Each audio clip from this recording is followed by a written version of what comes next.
আসসালামু আলাইকুম এভরিওয়ান। আজকে হলো রমজান মাসের তৃতীয় দিন, মানে তৃতীয় রোজা। প্রতিদিনের মতো আজকেও সেহরি কইরা বাইরে গেছি নামাজের উদ্দেশ্যে। ফজর নামাজ পড়ে আইসা একটা ঘুম দিলাম, ঘুম থেকে উইঠা এখন বাইরে গেছি বাসার থেকে। আর আজকে কিন্তু মোটামুটি ভালোই গরম পড়ছে। আর এখন আমি যাবো গাড়ি নিয়ে ইট খোলা যায় ভয়েস ওভার করতে হবে ব্লগ গুলার। এই যে দেখেন সূর্য মামা আমার দিকে তাকায় রয়েছে, তো গাড়িটা নিয়ে বাইরে গেলাম। ইট খোলার দিকে যাইতেছি, তো ইট খোলা যাইতে যাইতে তোমরা ভিডিওর লাইক কমেন্ট শেয়ার করে দাও এবং ফলো করতে ভুলবা না। তো এখন ইট খোলা আইসা পড়ছি, ইট খোলা আইসা আমি কিছুক্ষণ দাঁড়ায় ভয়েস ওভার করলাম। ভয়েস ওভার করা শেষ হয়েছে, তারপরে এখন গাড়িটা নিয়ে যাইতেছি স্কুলের দিকে, মাঠের দিকে একটু গুরুন্টি দিয়ে তারপরে আবার বাসায় যাইতে করবো।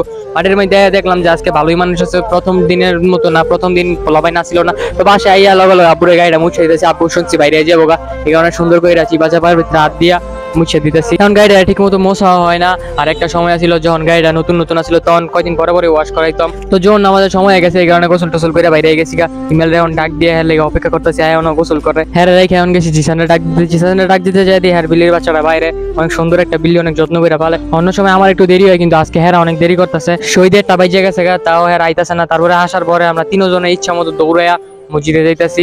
আর যাইলাম আমাদের নাগেশ্বর মসজিদে, কিন্তু নাগেশ্বর মসজিদে যাইতে 2-1 মিনিট সময় লাগবে। এই কারণে আমি এলাকার টিনের মসজিদে যাইলাম। যাই অনেক তাড়াহুড়া করে নামাজ পড়লাম, নামাজ পড়া শেষ হয়েছে। আর এদিকে জিসানে শুয়ে রয়েছে, হয়রান হয়ে গেছে কেমন হয়। তারপরে আমরা বাসায় বললাম, বাসায় গেটে ঢুকার সময় দেখলাম যে মুরগিটাই আমার দিকে দৌড়ে আইসি, খিদা লাগছে মানে। এই কারণে মুরগিটার একটা আদার দিয়া আমাকে ইউটিউব চ্যানেল, ফেসবুক পেজ এবং টিকটক অ্যাকাউন্টে লেগে একটা ভিডিও বানায় বাসায় একটু শুয়েছিলাম। শোয়ার তো আবার আসরে নামাজের লেগে যাইতেছি আমি জিসান হিমেলে।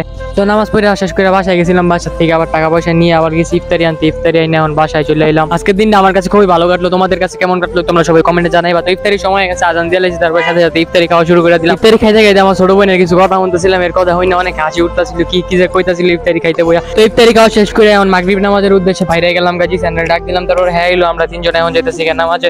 তো আজকের ব্লগটা কেমন লাগলো সবাই কমেন্টে জানাই দিবেন। আর দেখা হবে পরবর্তী একটা ব্লগে। সবাই ভালো থাকবেন, সুস্থ থাকবেন, নিজের দামি জিনিসের খেয়াল রাখবেন। আল্লাহ হাফেজ।